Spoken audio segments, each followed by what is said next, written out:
What you do is fascinating to me. I've had some limited experience with it over the last few years. I've had a chance to work with companies like Cybereason, and I get an indication or an inside view of the challenges that you face in this field. So I have great admiration for what you're doing. And today I want to tell you a story about something that happened to me, to the people that work for me, and to the community at large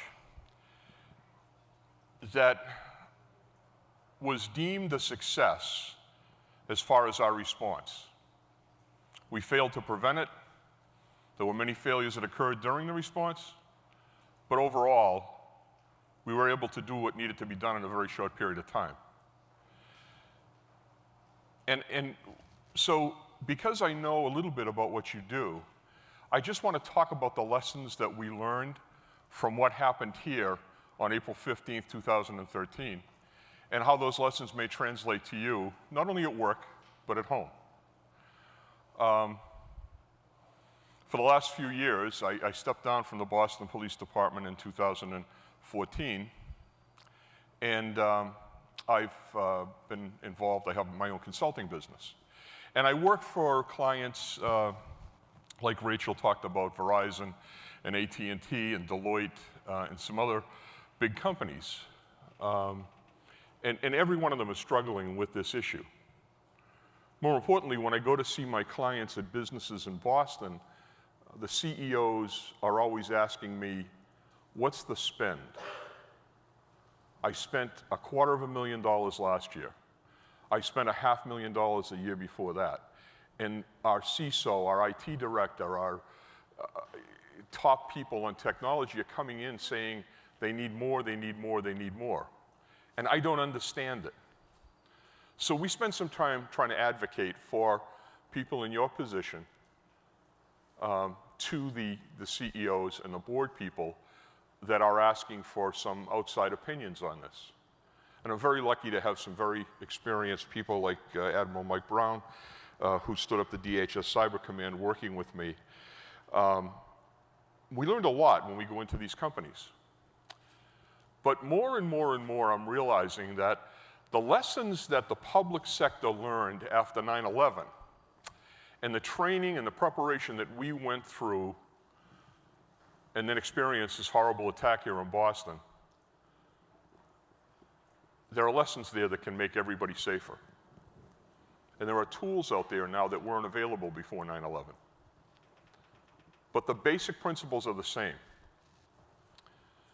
So on that morning, April 15th, 2013, I was in charge of security for the finish line of the Boston Marathon. On the Friday before that Monday, I stayed in my office for an extra hour and I read the plan that was put together.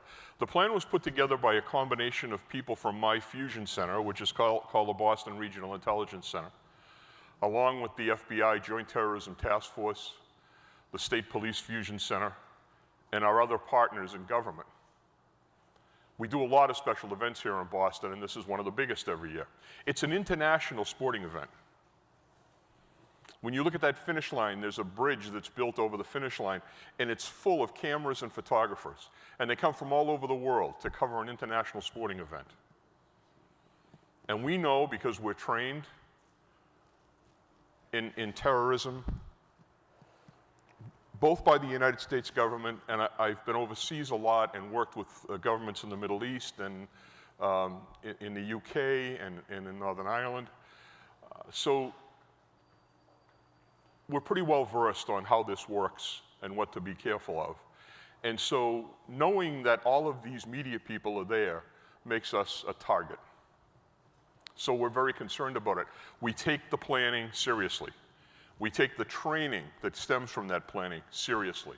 We take the policies that we have put in place, and we spend time testing those policies. We spend time budgeting for those policies so that there's equipment, and there's training, and there's experts in place if we need them. And we always plan for the worst and hope for the best. That plan was 70 or 80 pages long. It took me over an hour to read it.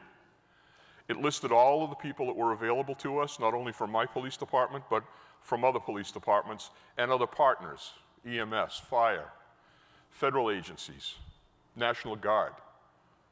National Guard works with us at the finish line of the Boston Marathon on CBRN, chemical and other hazardous materials, chemical, biological, radiological, and nuclear. They have sensors. They have soldiers that are out in the field in plain clothes carrying backpacks with special equipment in it that are testing the environment all the time. Those pieces of expertise were all available to us that day. And so on the morning that I arrived there, I brought my wife and a few of my nephews and nieces, and we sat in the VIP area of the finish line. And I watched the elite runners come across. The governor came down, crowned the elite runners. The mayor was sick that day, so the governor took care of both ceremonies. And then I worked with his executive protection people to move him out. We got him out safely, no incidents. And I looked up after those elite runners had come across, and I saw those cameras start to break down. All of the international sports people were leaving because the event was over for them. And then it becomes a uniquely Boston local race. People come here from all over the world, but it really is the oldest marathon in the United States and one that is heavily, heavily attended by people from the Boston area. So you see all your friends out there. I like to say I ran security for the Boston Marathon, but I didn't run the Boston Marathon. I have an enormous amount of respect for the people that are able to do this. And we have a great day that day. So at the end of the race, there's still hours and hours of people coming across the finish line. After the cameras are broken down, I think the threat of terrorism is somewhat abated. I have to take a call with the White House that day. Vice President Biden wanted to talk to me and 5 of my colleagues about legislation they were trying to get through the Congress. So I went to my home office, left my nieces and nephews there, went to my home office, and went upstairs to take the call. That call lasted about an hour.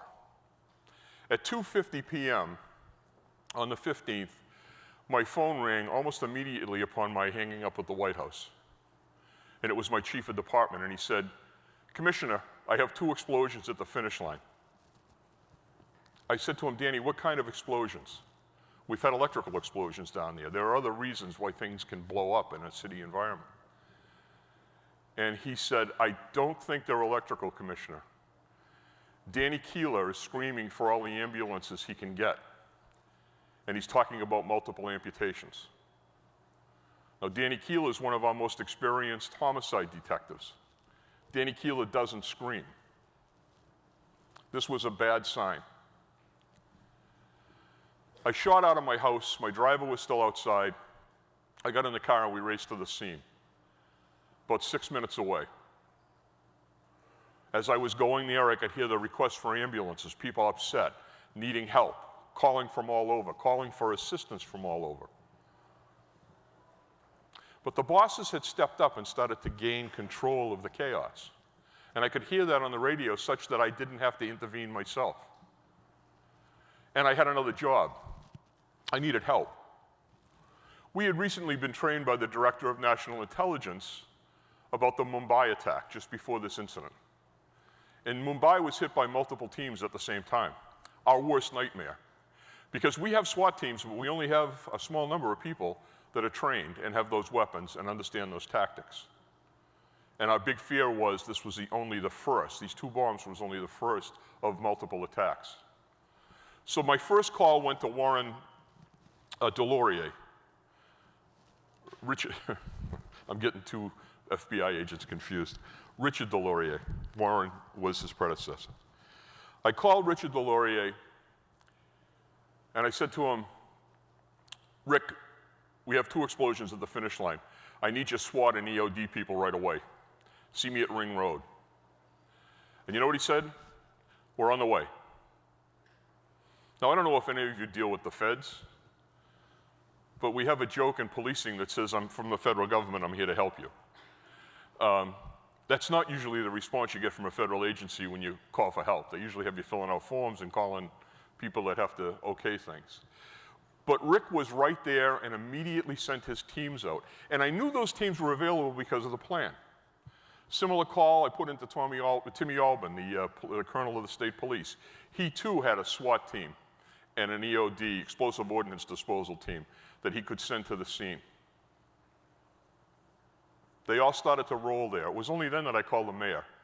And I told him I didn't know what I had. I was going to the scene and I'd get back to him as soon as I knew anything. When we got to the scene, we drove down Ring Road and my driver stopped. I opened the door up, and as soon as I put my foot on the ground, I realized that we had improvised explosive devices. There was shrapnel all over the intersection. Coincidentally, the bomb had gone off directly across the street from Ring Road, in front of the Forum restaurant. And as I stepped out and walked across that field of debris, I started to think about what I had. I had an explosion in front of me. The bomb seat was right on the sidewalk. Above the bomb seat, there was explosive damage that went up 2 stories. I had 2 bodies on the ground to the left of the bomb. Lou Lindsay, Chinese graduate student from BU, 23 years old. And Martin Richard, an 8-year-old boy who had been murdered. I found out later that his sister, Jane, was standing next to him. Her left leg was amputated in the blast. Their mother was there. She was partially blinded by the shrapnel that exploded from the bomb. I then realized that there was another bomb that had gone off, and I ran down the 50 yards or so to the finish line to look at the damage there. And the damage there was even more powerful. The damage went up 3 stories. And there were dozens of people that had been badly injured at that scene. A volume of blood on the ground that I'd never seen in my 32 years of police work. The body of Crystal Campbell had already been removed from the scene. She was a waitress that waited on us. My staff, my office staff, had gone to the restaurant she worked in earlier in the year, so we knew her. She'd been killed by the blast. It became a very personal investigation very quickly. But we turned around and started to walk back, and we had responsibilities. We had an urgent sense of chasing these guys down. But we also needed to control the chaos that's inherent in this type of a situation. So the first thing you do is set up a command post. We went to the Westin Hotel. I went through the doors of the Westin Hotel, and the manager was there. And I've got 2 SWAT team guys with me, and I said to him, "We need your ballroom for a command post." And he said, "Right this way." It's amazing what you can get when you're walking with 2 guys with rifles. So they were very good to us at that hotel. We went upstairs and sat in the command post and started to pull in all of the different agencies that responded to the scene. Our communications was down. The cell phone systems had maxed out and we couldn't use them. So we were forced to use our push-to-talk radios as our only means of communication. When you have an extreme situation like this, your resources are tested and pushed to the limit. Problems develop that you don't anticipate. We never thought in all of our training that our cell phone systems would go down. They only went down when the real thing happened because tens of thousands of people were all calling each other. Luckily, texting didn't go down. And we were able to text back and forth, and I was able to send information to my social media office and ask them to get information out through that means so that people would know where to go to meet their loved ones. We had to secure a 20-block radius around the blast. Every police officer in Boston was called into work. Every state trooper in Massachusetts was called into work. There were thousands of officers that were responding here to the scene, and that chaos had to be controlled. We set up a special catchment area on the Boston Common for officers that were self-reporting, and we were giving them assignments all over, protecting critical infrastructure. We got a call that there was a bad fire at the John F. Kennedy Library. We thought it was a follow-on attack. SWAT members were sent there. It was just a bad fire, coincidentally. We We had to send teams out to the hospitals to interview witnesses. One young man gave us a full description of the suspect. He had seen him eyeball to eyeball just before the bomb went off. Jeff lost both his legs in that blast. And the detectives came to the command post and they said, he has given us a description of these two guys while the doctors were amputating his legs. One doctor from Mass General had just finished a race a minute before the bombs went off. He turned around and he looked back at what was happening, and he continued running. He ran to the emergency room of Mass General and performed 3 amputations that day. And there are stories about civilians, police, military, that are just too numerous to go into. But people really stepped up. We set up the command post and we started to get calls from the political chain of command.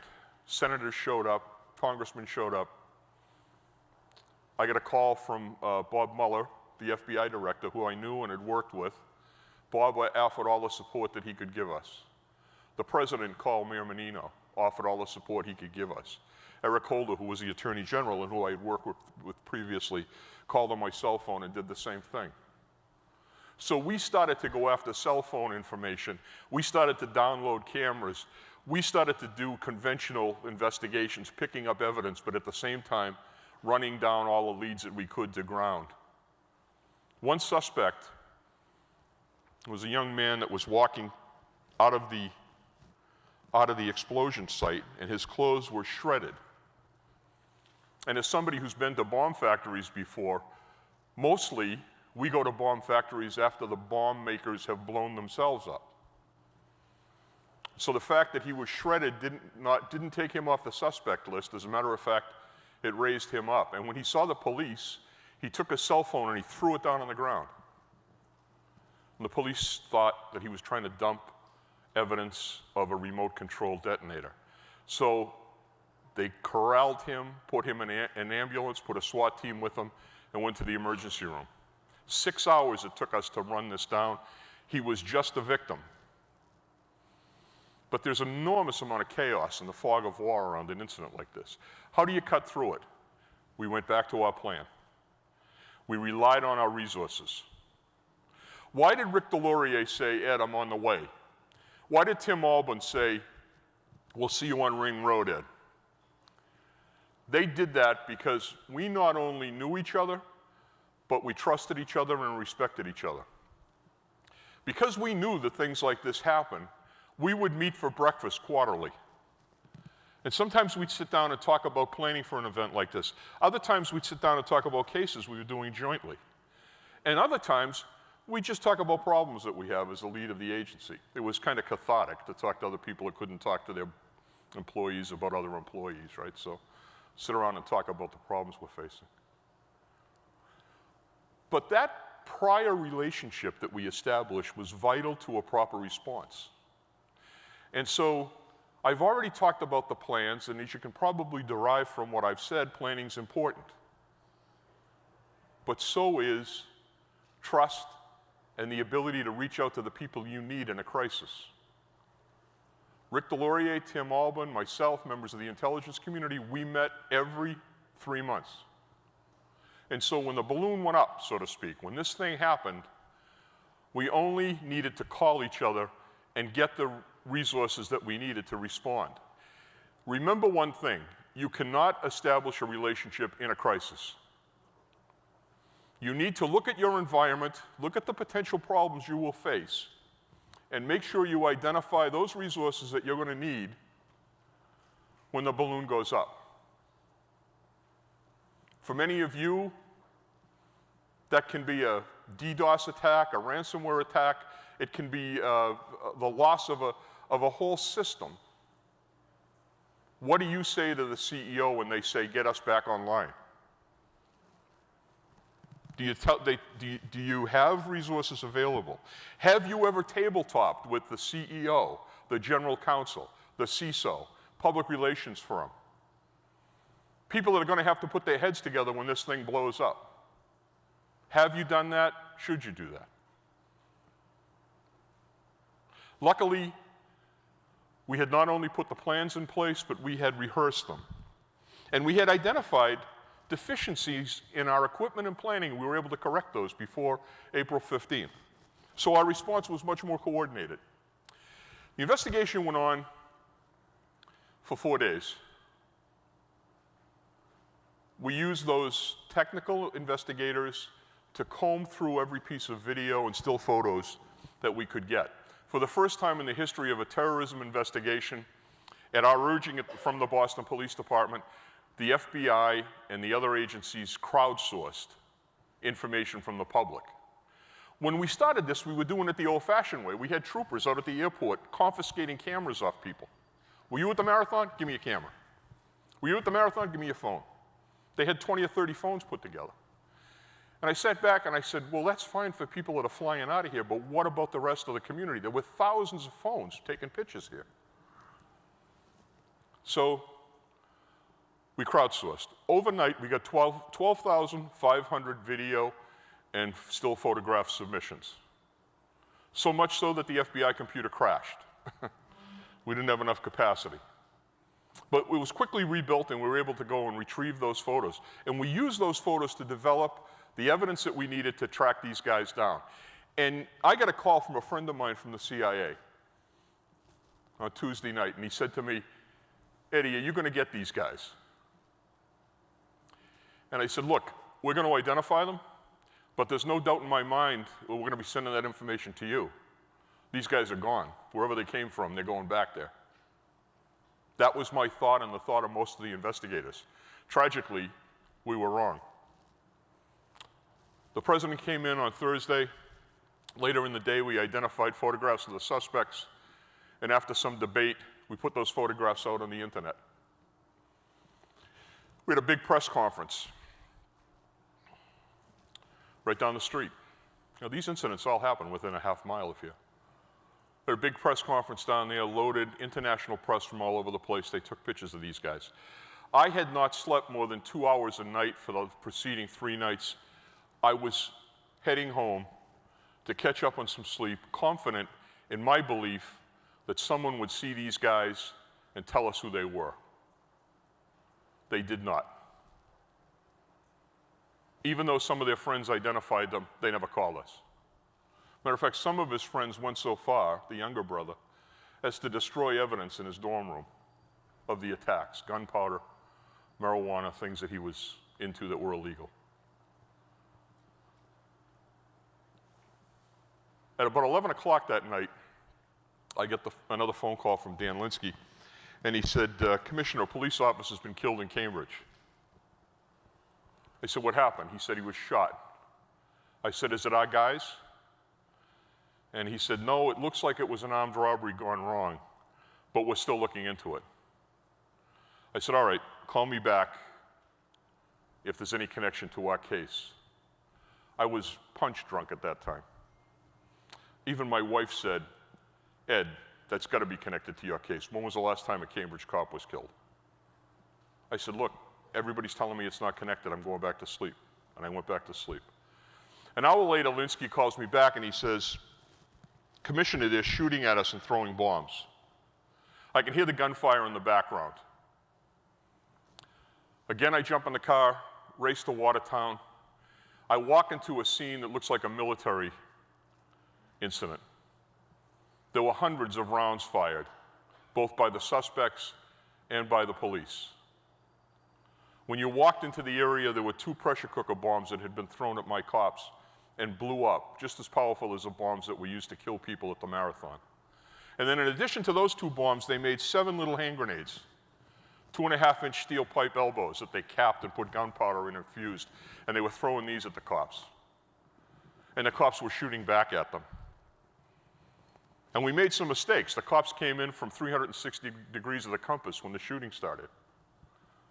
And they started to shoot at the suspects, but they were really in a circular ambush. So they shot each other. Dick Donahue was shot in the leg. Almost bled out. Matter of fact, he did bleed out. Somehow, through some miracle, like they saved them at the hospital. What prompted that was the assassination of Sean Collier in a police car. MIT police officer was killed because these guys wanted another gun. So they shot him in the face and they tried to pull his gun out of his holster. And ironically, he had a special retention holster. They couldn't get it. These guys kidnapped Danny Ming in his car. He was pulled over to the side of the road talking to his girlfriend on text.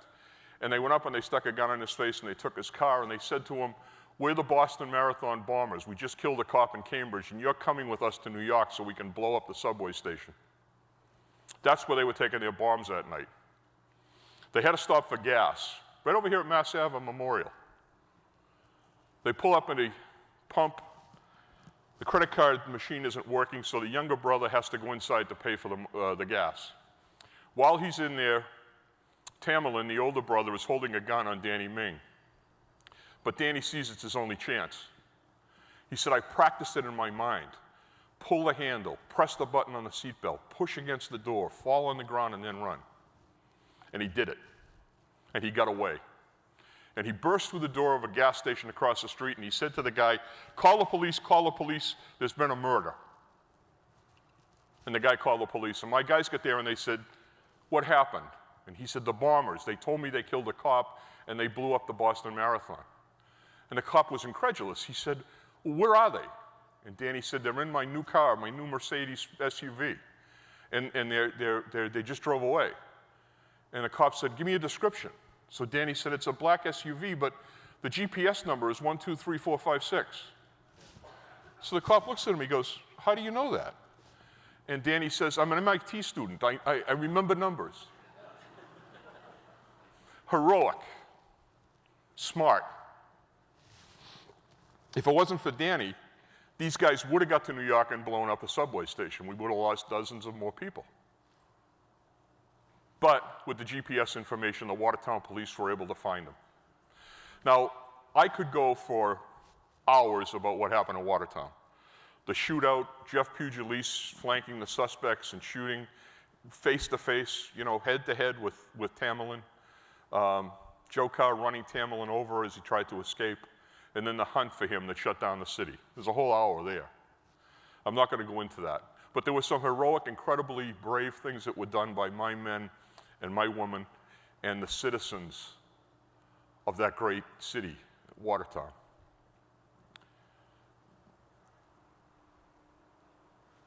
Tamerlan was killed in the shootout, shot 6 times in the chest.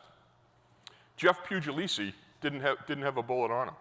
He had 6 or 8 bullets fired at him, and they missed him through the grace of God. Joe Carr went missing, and as you probably all remember, we found him in a boat later that night after a huge search, military, helicopters, everything you can think of. At one point in time, I was sitting with the general from the National Guard who had come in to help us, and there were 2 helicopters that were moving SWAT teams from our location to a place we were searching down in Dartmouth. And I said to him, "Well, my guys aren't on those helicopters. I want to put Boston cops on this search too." So he said, "Okay, hold on a second, we'll have another helicopter here." 3 minutes later, a Black Hawk helicopter landed outside the door. And I looked up, I said, "Where was he? What, are they just flying around out there waiting to help us?" I've never seen anything like it. We picked that SWAT team up and sent them, and they all hit the dormitory down in Dartmouth. But we got these guys in 102 hours. And I'll tell you how I knew that. I got called into Congress. I had to testify within 2 days of the arrest of this guy. I'm sitting in a room, a hearing room in the United States Congress with senators and congressmen and women, slamming me with questions, hard questions. Tough testimony. What did you do? When did you know? When did you know it? Who did you work with? And I had to respond to them. And when that was over, the phone rang as I was walking out of the Longworth office building in the Congress. The phone rings, and my secretary says, "Bob Mueller just called. He wants to see you at his office at the FBI."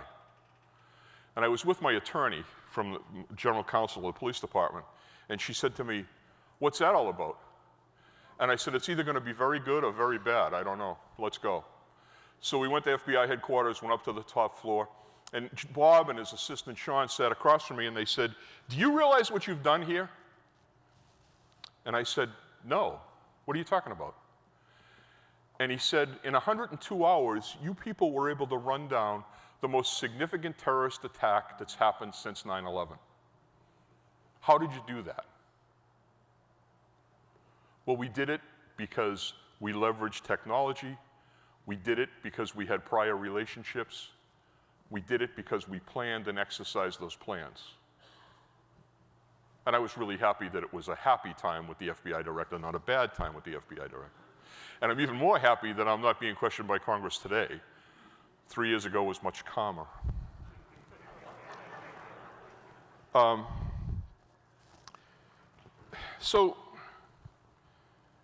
But I just want to say that each and every one of you will have to deal with some type of trauma in your life, either personally or at work, more likely at work. And so when you go back to work, think about the importance of the things that I mentioned and do the best that you can to replicate the systems that, now this was studied by 3 inspector generals, by 2 committees of Congress, by Harvard, by the state of Massachusetts. I testified before all those individuals. And the lessons that came out are the lessons that I talked to you about. This is not just my thought. It's not just me saying, do this. It's a proven strategy to use to protect yourself and to be prepared for those things that might happen to you. Thank you. Thank you. Thanks.